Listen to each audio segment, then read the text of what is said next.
Stevens Inc. is in the house. Keith Barons, Evan Smith, Brad Nelson. Cool, you guys come in. Welcome to Houston. Thanks for having us. Yeah, thank you. Appreciate it. All right, so this is crazy. I'll tell you, Evan, because I still don't believe this happened. Keith calls me up and he said, I found a family office that'll actually invest in oil and gas. And that's like the unicorn out there. Everybody says that. You know, that's all you hear on Twitter. All you hear about is, oh, yeah, all these family offices wanted to do it. And I said, BS. There's no way. Is this true? Y'all really have found family offices that'll do oil and gas deals? Yeah. So, you know, tell me about this. I think the way this has kind of evolved, you know, Stevens is family owned. So we've had all these family owned businesses kind of gravitate towards Stevens over the years, really to sell their businesses. So we've done a bunch with family offices, you know, over the years.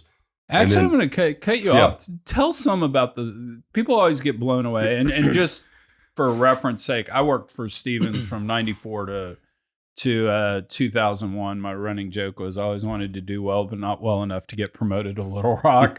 Just kidding, Warren. But I was there, and people always get blown away when you talk about just the vast amount of holdings, because Jack Stevens was on the Forbes 400 for years. Yeah, yeah. You know, so really Whit and Jack, you know, started the business in the 30s, and they started, I don't know, shortly after they formed, you know, kind of making principal investments. And you know, they invested in the oil and gas space in the 50s, and the family still owns, you know, Stevens Natural Resources.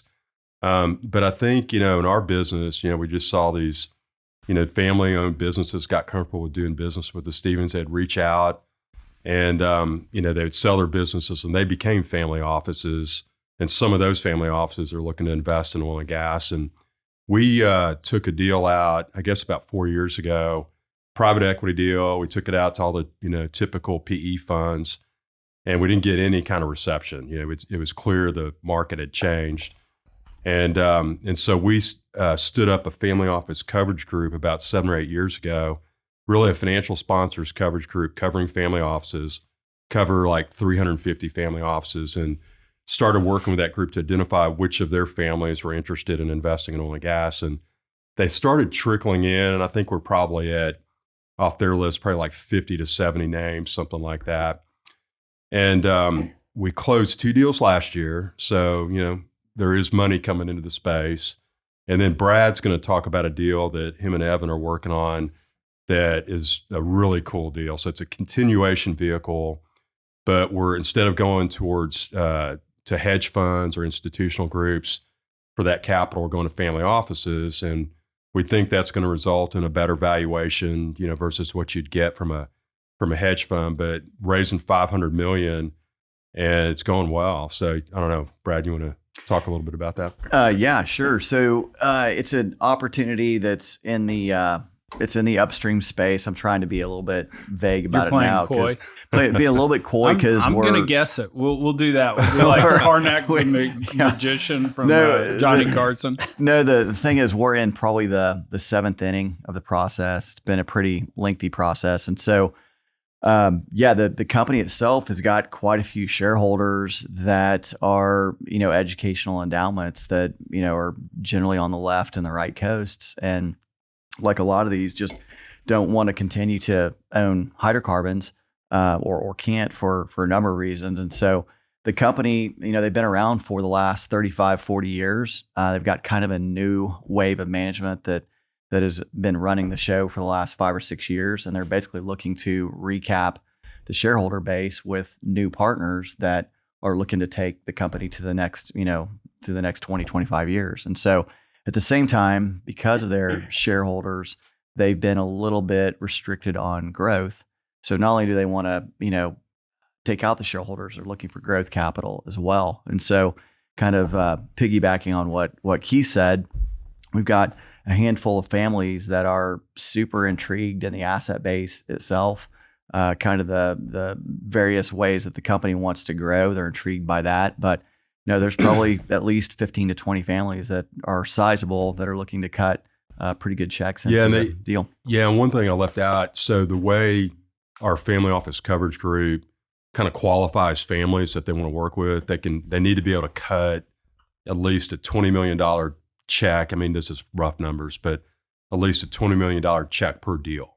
So, the range on, the investment size for these families is like 20 to 100 typically.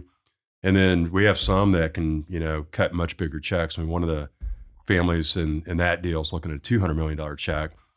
Most of these families that we're working with are non-oil and gas families. So they're a fairly clean slate, but, they're for real. They've started actively investing already. So we're not trying to convince them to invest in oil and gas. They've already decided to do it.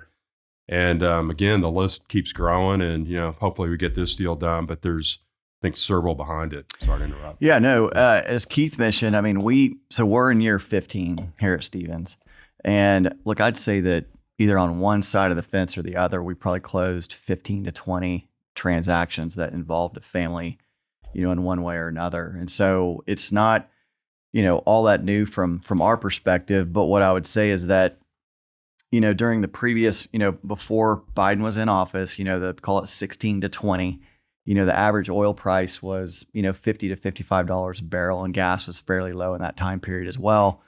Getting family offices to divert their attention away from these other sectors that were on fire at the time was difficult. And so, really in the last 3 years, as Keith mentioned, we've had more and more families that are trying to get out of what they've previously been investing in and are showing a lot of interest in upstream oil and gas. That's such a good point, because I tell people all the time, and I think this is very underappreciated, is investing's a relative thing. It's not an absolute thing.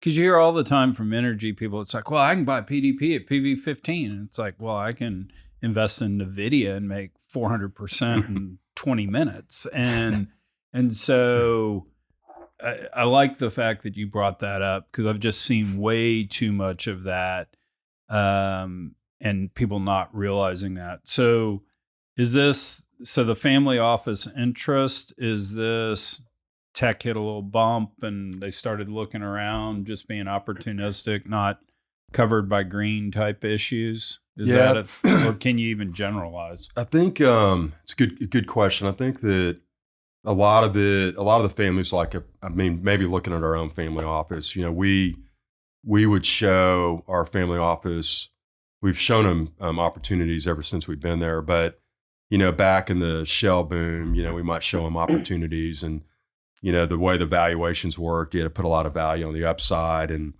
if you kind of back that into your effective kind of cash flow multiple you're investing, it was off the charts, right? And we would bring those deals to our family office, and they'd say, there's no way I'm coming in at 10 times EBITDA or whatever it was, right? But I think a lot of it, if you look at our family office, they're like, okay, all this capital's leaving the space for kind of irrational reasons, maybe in their view. And we know hydrocarbons are going to be around for a long time. The energy transition is going to take a long time. And because that capital is leaving the space, we can come in and invest at 2 to 3.5 times cash flow. And if I can, hold for a longer period of time, it's kind of a pretty easy investment thesis. So we've seen families just gravitate towards that. It's not only oil and gas. I mean, they're targeting some other similar sectors, but definitely oil and gas. They see it. And we've also had a lot of luck with European family offices. So they are closer to, kind of what's going on in Russia and getting cut off from gas supplies and things like that. And they're looking at the U.S. And, Brad and I have been over there a couple times, and, we have a pretty good little stable of European family offices that are actively investing in U.S. oil and gas now. So it's a real effort. And I'll say this too, Warren and John Stephens are actively involved. I mean, they're involved in the process that these guys are involved in. We have a symposium in May. Warren's going to participate. John, of course, is going to participate. John goes on these meetings to Europe with us, and he's able to set meetings John? up. Oh, sorry, John Stephens, Warren's son. Warren's son. Okay, I think I met him when he was 12. He's grown up. He's grown up a little bit, yeah. Yeah, and he loves this, and he, it's funny, like when some of these meetings, Brad and I have tried to set up with these family offices, and we don't, a banker, to them, a banker's trying to set up a meeting, they don't necessarily kind of respond. But when John reaches out, they respond. And, these guys kind of run in packs, and he's been really, really helpful. So anyway. But going back, I think a lot of it kind of goes back to for oil and gas, it's real assets, and a lot of these families have kind of real estate backgrounds, and there's some synergy there that they can underwrite oil and gas assets. You can get an engineer to underwrite a decline curve, and there's a yield, and like you said, you can buy something for 3 or 4 times. I think there's a lot of correlation to some of these families who have maybe real estate background or other cash flow asset background that they can relate to oil and gas and more easily underwrite deals like that. Yep. So Chuck, to follow up on that too, as you know, the institutional capital on the coast have largely left the conventional energy space, and so we used to do a lot of marketing efforts on the East Coast and the West Coast, and really I don't think we've done much of that for the last, call it 4, 5, 6 years. So you've had that capital pulling away. The other thing I would say that is impacting is just valuation. So I think it gets back to economics as well. So we've looked at, obviously there's a lot of different niches within conventional energy, but generally speaking, 8, 9, 10 years ago, these companies were trading at 8 to 14, 8 to 15 times cash flow EBITDA. And today they're trading at 3 to 4 times, EBITDA. So these families are seeing that. And you're paying me cash along the way too. Yeah, and you're getting a yield, and right. you're getting a dividend, and that's different too. So anyway, all that's kind of played into it. So one of the funniest Stevens stories I have is if you want to make the parallel to the shale revolution and trading at crazy multiples, I was there in the late 90s, and the family was actually a very aggressive investor. And that was the tech bubble, right? I mean, the internet bubble. And I was in a meeting where someone suggested to John Jacoby, who used to be Jack Stevens' right-hand man, that we should be willing to pay X dollars per eyeball that was looking at a website. And John Jacoby said something to the effect of, "Hey, boy, your eyeballs ain't that pretty." So it was great. But okay, so level set, let's go back to kind of the heyday of the private equity guys. You had a company, you're raising cash, you come see Chuck Yates at Kane. We have a meeting, we have engineers dig in, we propose term sheets, we control the board, all those kind of crazy things. How does the process look like with a family office? What's kind of similarities? What's differences? And generalize if you have to, but at least my take on family offices is each one's kind of unique and has a little bit different spin on. Yeah, and I'll start and let you kind of finish with kind of your actual process you're working on. But if you look at it in the heyday, we probably had 30 to 40 PE funds that we followed. Kane Anderson being one of them, all in Dallas, Houston, New York. Now we have like 50 to 70 family offices that, we're spending a lot of time with that we cover. And there's a lot in Texas, but they're kind of all over the place, right? And generally they're probably from just a capital, kind of capital that they're looking to spend on a yearly basis. It's probably, they're not a $7 billion fund like InCap was, but so one of the families has about $1 billion budget per year. So some of them are pretty large, right? But they're generally probably cutting big, smaller checks than like a, InCap or NGP would back in the heyday. And so because of that, our equity raises are about the same size as they were before. So this deal is $500 million, real consistent with kind of the size deals we did before. But it's not going to be in the past that we'd go to Blackstone and they would take all of it. This will be spread out, amongst several family offices, but we kind of lead by trying to find that anchor and, credible anchor that other groups will follow, and then, kind of fill out the syndicate from there. So might take a little longer because of that. Instead of going to one group, you're, rounding up several. So there's a little bit of a difference there. They do a lot of the same work. They aren't going to have as big of a staff as like some of these PE funds have, but they do have people that they can rely on. Some of them kind of leverage, our own staff. We have a bunch of engineers and they'll, kind of utilize their efforts, but maybe talk a little bit about your deal. Yeah, you hit on what I was gonna say, which is, when we would go to Kane or, pick your other, shop, they typically have 30, 40, 50 people, on staff that are kind of ready to look at the deal, do the diligence, whether it's engineering or financial or all those things. And to Keith's point, if you go to a big family office, number one, most of the time they're a generalist. The next thing I would say is they are usually have a staff of 3 to 7 people, and so they just don't have the bandwidth. Even though they may have a lot of capital and can say they can do a bunch of deals or put a lot of money to work, they can. But really, it boils down to how much can the staff do at any one point in time. So I'd say the biggest difference between institutional capital raises and families is really the time it takes to get it done. And so will a family office have an engineer on staff? Will they make you go get a Netherland Sewell or Ryder Scott report, or? Yeah, generally they'll have like an outsourced, engineer they use kind of almost on an exclusive basis. And I think you guys can disagree, but I think they'll require a third party reserve report. Probably a lot of the same boxes need to be checked as if it was just a PE fund. But again, I mean, it's not, they'll have like maybe one technical guy if they have that. So it's not, so it is, and it is, kind of generally these families, they'll get bogged down kind of one deal at a time. So the ones we're closest to, we're trying to kind of own them. So no one else can come in and, kind of steal deal flow away from us. But, because they really can only, in a lot of cases process, one deal at a time.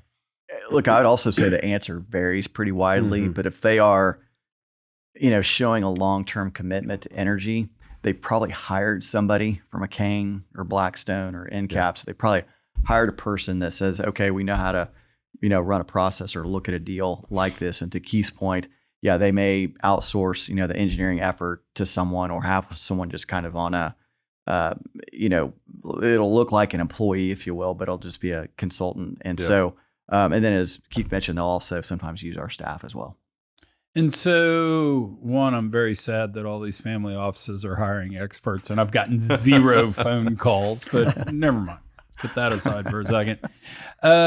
What do documentation / kind of governance look like? I mean, my documents at Kane said, I'm the 900-pound gorilla. You have to do whatever I say. Please report in before you get a bathroom break. That type stuff.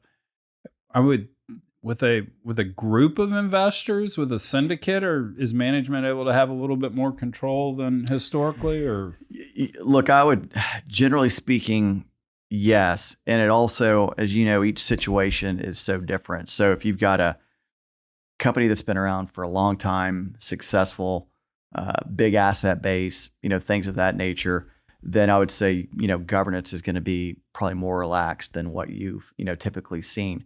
Now, if it's a smaller company, we're aware of a couple of deals that they're a little bit earlier stage, if you will, probably requires more oversight. I would say in situations like that, the governance is going to be pretty similar to what you're seeing from your, previous shop. So it really does kind of depend on, the size and history of the company. Structure. I mean, there's a bunch of different structures these groups are looking at. So, I mean, control, obviously in the control equity investment, it probably looks pretty similar to a private equity deal, but we've looked at minority deals, asset level deals, drillco deals. They can be more flexible than a lot of private equity firms can. So obviously that would kind of play into the, governance and so forth. Yeah, so, they maybe hit, all the deals, but sorry, I'm jumping around a little bit, but, just talking about family offices putting money to work, there's been like 4 or 5 deals done now that are sizable. The Jonah deal, I'm not sure how big it was, but I think it was sizable, was a family office.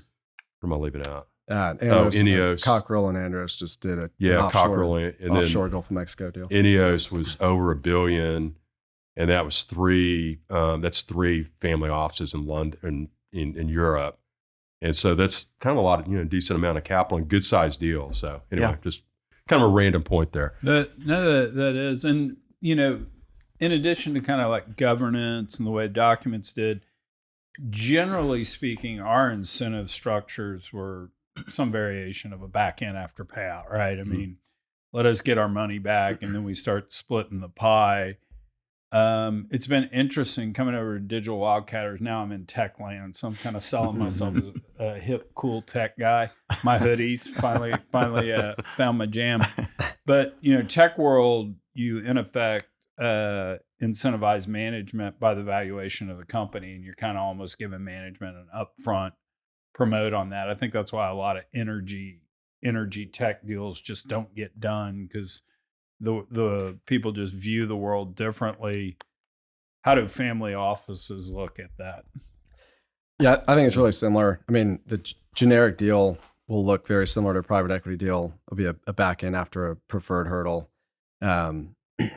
I think depending on the deal, for whatever reason, we've seen a lot of families look at cash flow yielding, long-term hold, no exit in mind type of deal. So on that type of investment, you kind of have to think about different ways to incentivize management. So maybe they share in the yield, earlier on versus, if you're having to distribute proceeds to get to your, realize your investment, maybe they're able to share in a yield above a certain amount. You set a yield based on the initial valuation, things like that, where you can incentivize people, versus getting cash yield versus waiting for an exit. But generally speaking, I think the typical deal is pretty similar to a private equity deal where you get it back in.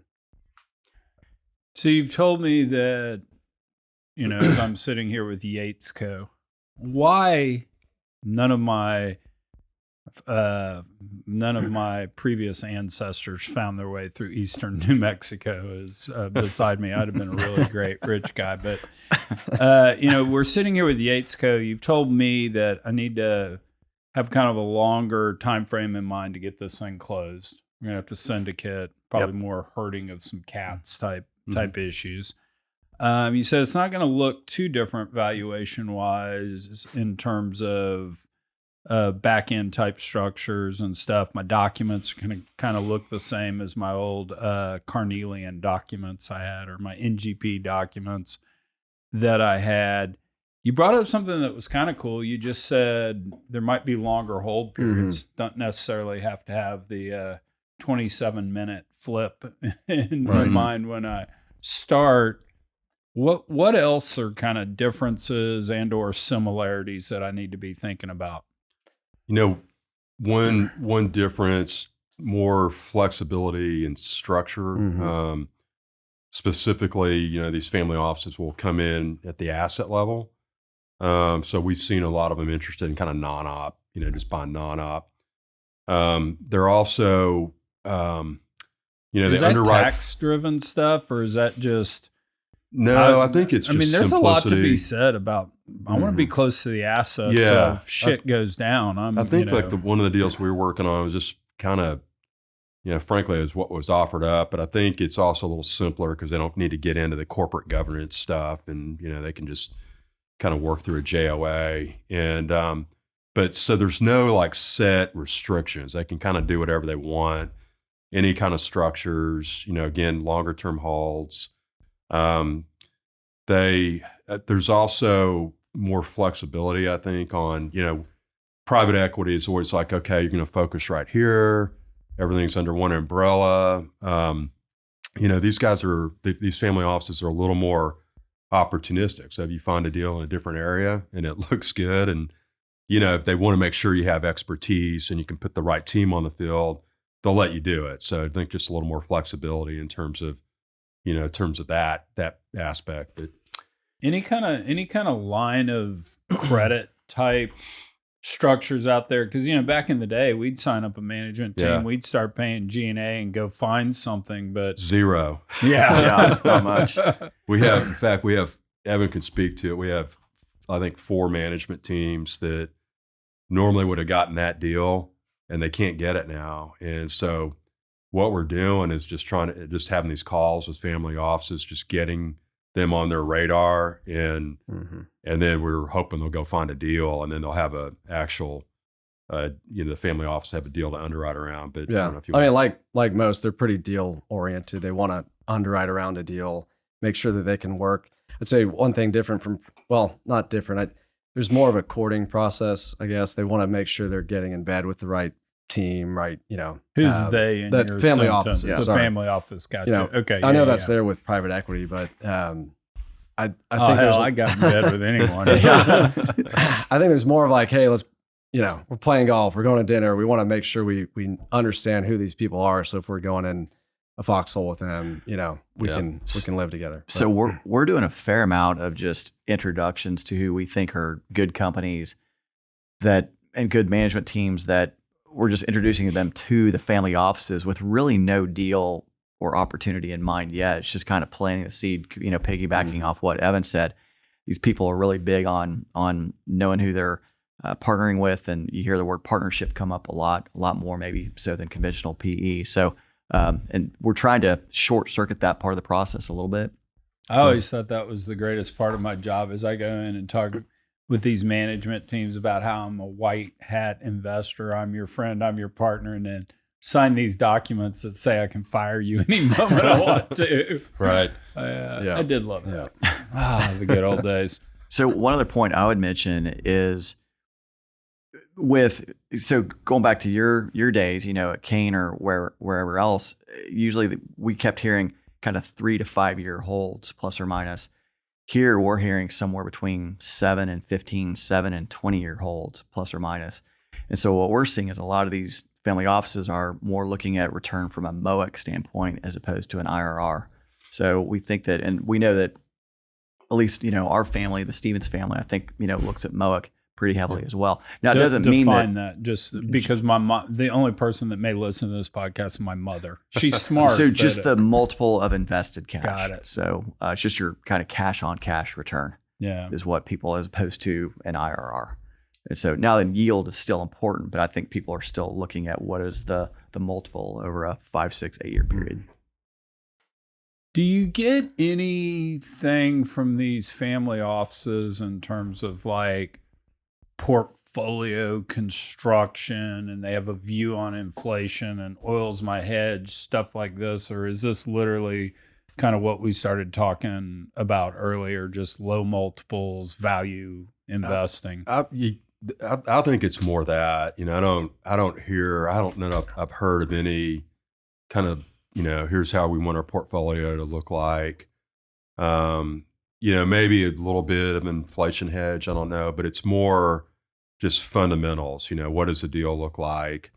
I'm buying low and I can hold for a long time, and hydrocarbons aren't going to go away in the meantime, and, gas prices are going to go up. I will say too, probably more interested in gas right now, I would say. Just I think there's just seems to be, where gas prices are, it just seems to be a good time to buy. At least that's what these families think. And so there might be, from a commodity perspective, there might be more interest in gas, but not not anything beyond that. I think it's just more driven by deal fundamentals is kind of, what's driving their interest. Yeah, no, I agree with that. I think that the big generalist investors, the families anyway, have, 10 to 40 portfolio companies, whatever it is. And I think they're just, reading the news and trying to be opportunistic, and they're understanding what's going on in the oil and gas sector, and, thinking about relative value, across all the, industries that they invest in. So I think it's just, over the last 2 to 3 years, it's just become very evident how low the valuations are in our industry, especially compared to some of these others. So to me, it's just mainly we definitely economics. come across some who have a view on gas or bearish or bullish that, hey, I'm only looking for oil deals, or I'm only looking for gas deals, or vice versa. But like you said, I think a lot of it is opportunity specific, and less about trying to make sure I have a Bakken asset and a Permian asset and an oil asset and a gas asset. So we've seen more just opportunity specific. Probably seen more interest in like the secondary areas, So, we worked on a scoop stack deal earlier or last year. There's the deals we did that I walked through, Rockies deals. I think that maybe part of that is the cash flow. Say the Maverick Basin, and I'm just in. I'm in. Yeah, and maybe part of that's just they know they can buy in at lower valuations in these areas, and so we have seen probably more interest in those areas versus like the Permian, for example. So a little bit different than what you'd expect versus maybe how, private equity funds look at it. And do we get into differences between minerals, non-op, that sort of stuff, or is it just opportunity driven? Yeah, you can. I think so. I mean, I think, look, I think these groups also learn over time what they like and don't like too. Probably 3, 4, 5 years ago, they may have said, hey, let's go into energy somehow. But, people like us and certainly other groups are showing them opportunities. And I would say that, over the years, you've had a couple, groups kind of dip their toe into the water, so to speak, and they kind of figure out what they like and don't like. But that answer varies too. Some are very specific about, to Evan's point, what they like, what basin, what commodity mix, what kind of risk do they want within their portfolio. To your point, maybe it's a big, mineral company that's been around for a while, or maybe some people want to take drilling risk. I mean, we kind of just, frankly, kind of build that database, if you will, on kind of who wants what. And I do think that over the last 3 or 4 years, these groups have, as they've invested more and more, they definitely have specific ideas as to how they want to put their money to work. Interesting. The anything, a million questions keep popping into my head, so sorry for my ADD, but any of it's really interesting about the European thing, because we did very limited fundraising in Europe. I think I went to London once, and you've got the FERPTA issue in that, and to summarize that down, and y'all correct me where I'm wrong, is basically owning an oil and gas asset is a real property interest, and the U.S. government, if you sell a real property interest, keeps 25% of the profit and then doesn't give it back to you. So you have to have U.S. income to offset those taxes with. So if you're a taxpayer in Europe, and I guess maybe a family office would be, well, you're going to pay taxes anyway, and depending on your country of origin, you may have the offset to that. But we were a flow-through entity. We would own the assets in a flow-through entity, and we would deal with nonprofits, which would be 25% of the profit. That's not good. Got to go away.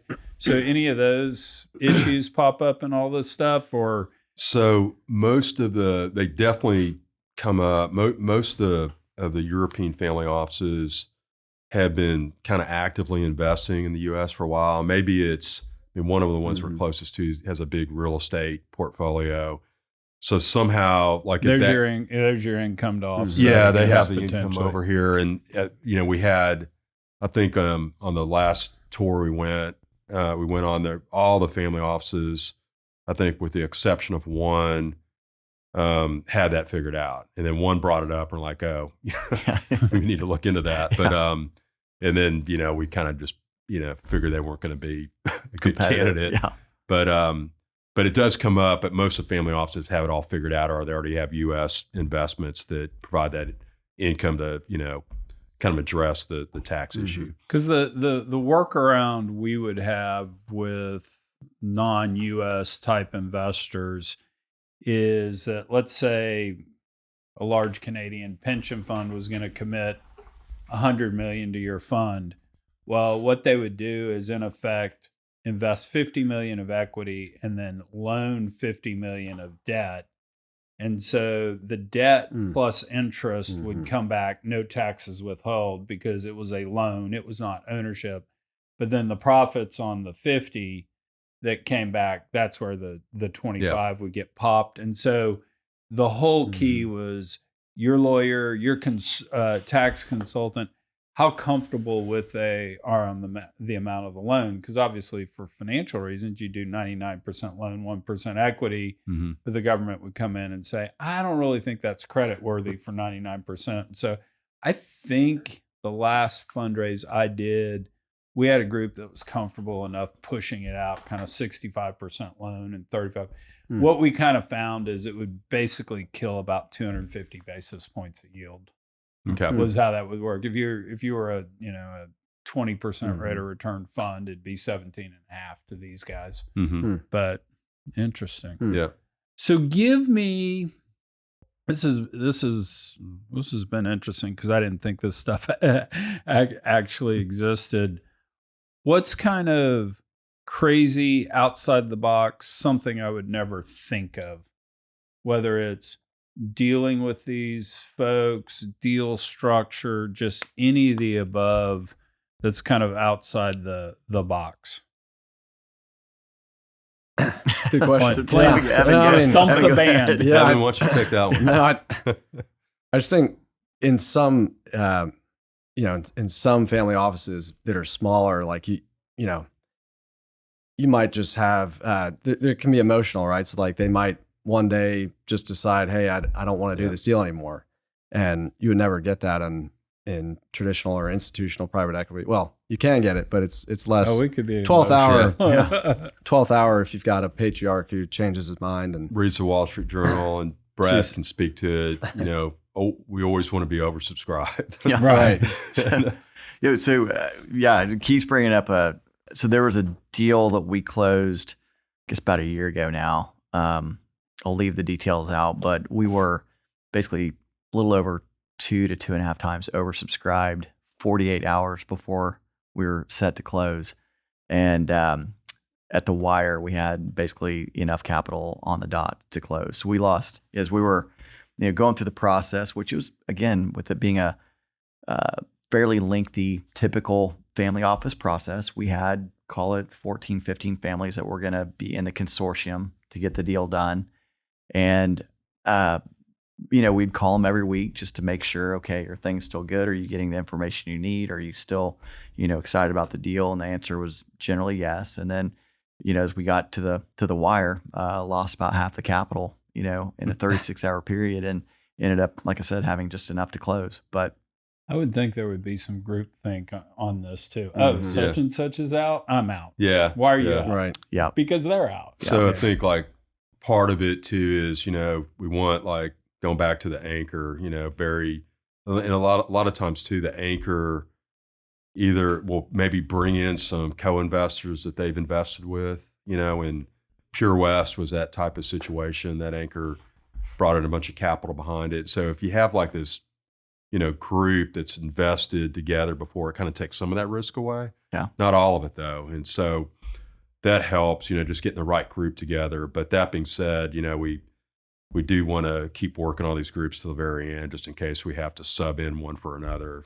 for some reason like that. Yeah, and there was nothing fundamentally, wrong with the deal. It wasn't like there was, commodity prices. You could see them coming off substantially. I mean, there was nothing looming that caused the problem. It was just kind of last minute. You got to think that behind the scenes, maybe some of these families have got other investments that they either want to make, or maybe they just want to keep, cash more liquid or what have you. You really don't know at times, but, you kind of get the call that, hey, we're not in, and you just have to be able to respond pretty quickly. Scramble. Yeah. Scramble. That's funny. So give me the official Stevens commercial on the bank. Because for the thing I always found working there, and I mean, gosh, I left in 2001, so call it 25 years ago almost. I was always amazed how under the radar screen Stevens was. And it's still, you guys have done a great job of promotion, but it still feels under the radar screen. Yeah, we can tag team it, but one of the biggest, kind of strengths, I guess, is just that, and it's kind of like first page of our company deck is just think like a principal. But specifically what that looks like in our group, whenever we take a private equity deal to committee, so we have to go through a committee and get the deal approved so we can get engaged. Warren's on all those committee calls, right? And so Warren, may go, hey, should I invest in this deal? And the answer has to be yes, right? And so, what? Warren asked me a question one time when I walked in with something. How big's your check, Chuck? Right. Well, and if he's investing, we're all investing too. Right. So I know that sounds a little bit salesy, but it's true. So every private equity deal, really every deal we take on, we need to think that we need to feel like we're going to make an investment in that deal, whether we do or not. And then the other thing too is, there's a real big client focus. So if you look at our deal list, there's a lot of clients we've done a number of deals with, and the last thing you want to do at Stevens is get tied up with some kind of some kind of client you just don't want to do business with, right? They don't want their reputation to be hurt. But I think it was actually killed at investment committee being a co-manager on the Slick Willie IPO, the pool hall. Just not our vibe. Oh man. But no, I think it's stable platform. We've been there 15 years. Evan's been there 11 or 12 years. Our group, all the guys in the group for the most part have been there for a while. We keep building and adding people. But you see that across the board. I mean, there's a lot of Stevens people that have been there for a long time. And the reason is, it's not because they can't get jobs anywhere else, because it's a good, stable platform. They've been extremely supportive of our business. So whatever we wanted to do, we added a restructuring practice. We built up our A&D practice. Way back when, we built up our research practice, and they've been real supportive. So if you're doing well for them, they take care of you. But I think the other part is just it's family owned, been around for a long time, and they've been around for a long time because they kind of do things the right way. But y'all both probably have some stuff. I think part of it being owned by one person is that we can kind of think differently, and we try to. The big thing, the investment bank's grown a ton in the last 10 years. We've probably doubled in size. And so when other firms are firing or laying off people, particularly in energy, we're looking to hire people, right? So, you've seen a lot of that recently with a couple big investment banks blowing up, and we've added a ton of people, junior and senior. And that's kind of the alternate view of thinking, just trying to always think long-term, think, when other people are leaving, we're entering and growing. They very much were that way when I was there. So what are metrics like? How many corporate finance people, how many salespeople, research people? So I think we're at about like 280 investment bankers. Correct. Yes. What industries? So we have like 9 industries, all the kind of major industry groups. You're going to think this is crazy. Back when I started at Stevens, we used to go to a company in an industry and say, we will only work for you. And you literally had one client in each industry to work with. And then the world kind of shifted and people wanted you working for everybody so they could get more industry expertise and knowledge and stuff. But I think so we have 9, the ones that the power alley, as I'll say, is our group, and depositories, so commercial banks, kind of coincidentally, Stevens owned a commercial bank, as you know.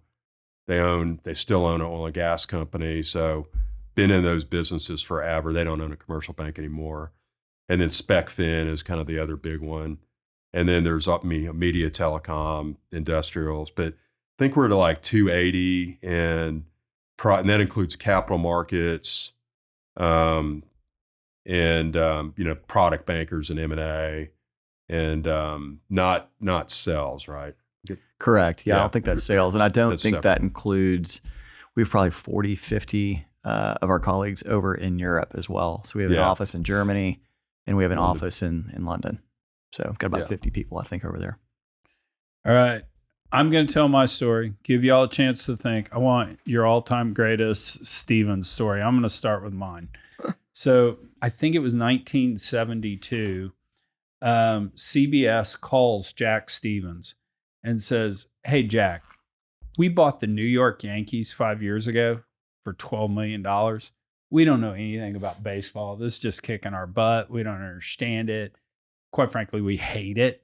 We bought it for for content on the network. That's not going to work.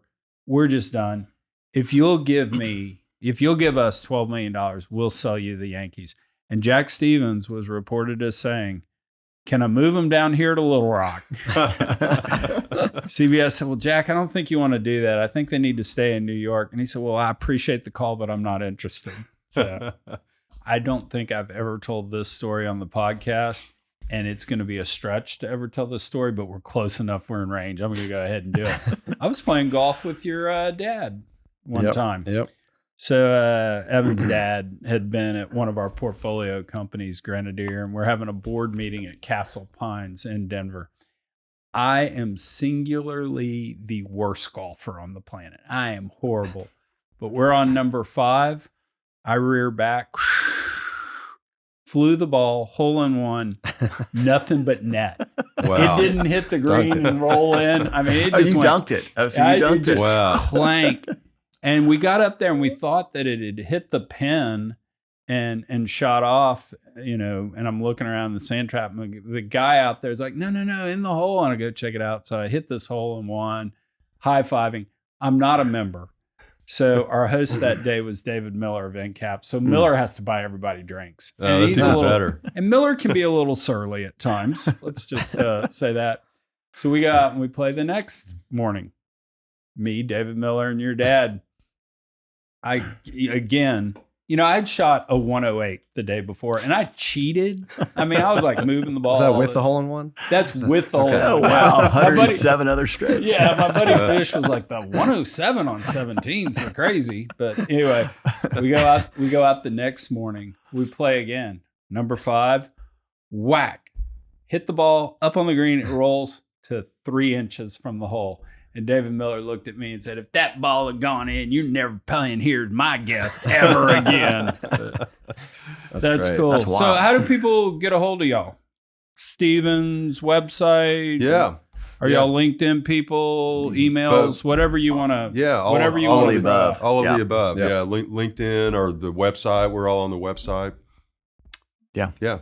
Cool. I Yeah. appreciate you coming in because I did not believe this story when you told me that, but I'm arguably convinced that Chuck Yates Oil and Gas Company could have family money now. There's a Absolutely. shot.